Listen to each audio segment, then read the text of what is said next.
Frères et sœurs, en tant que Turcs, quand nous faisons nos mariages dans les salles des fêtes, il y a beaucoup trop d'erreurs qui sont faites. Énormément d'erreurs, du point de vue de l'islam.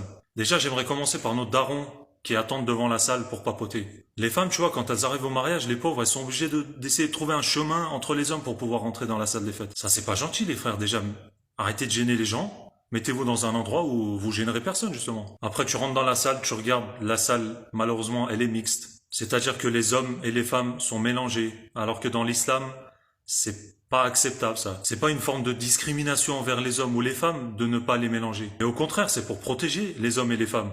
Comme ça, entre nous, il y aura moins de conflits, moins de tentations, tu vois.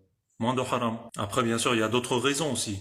Alors, deuxième chose que j'ai constaté dans les mariages une des erreurs qu'on fait souvent, c'est la musique. Déjà, elle est trop forte. Et puis fais gaffe, il y a certaines paroles de certaines chansons qui sont pas du tout bons à entendre pour un musulman. Parce qu'en général, il y a pas mal de chansons qui viennent caresser ta libido. Tu vois ce que je veux dire? Du coup, faut faire gaffe aux paroles. Faut pas écouter n'importe quoi. Ensuite, il y a le halay, frère.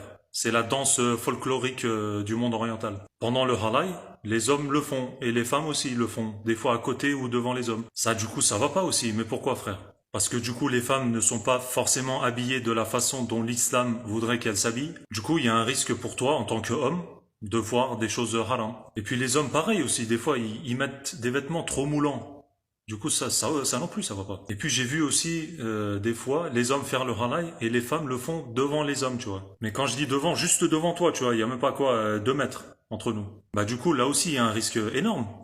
Parce que elles sont devant toi et t'inquiète pas que le shaitan, le diable, va venir te donner des vestes, il va te donner des mauvaises pensées. Et puis dernière chose, il y a des gens qui boivent de l'alcool la nuit du mariage. De toute façon, ils se disent ouais, c'est le jour où je me marie, c'est le jour où je me lâche, vas-y, on y va, tu vois. En fait, toi, tu veux commencer ton mariage avec un haram, un truc qui est interdit, strictement interdit dans l'islam.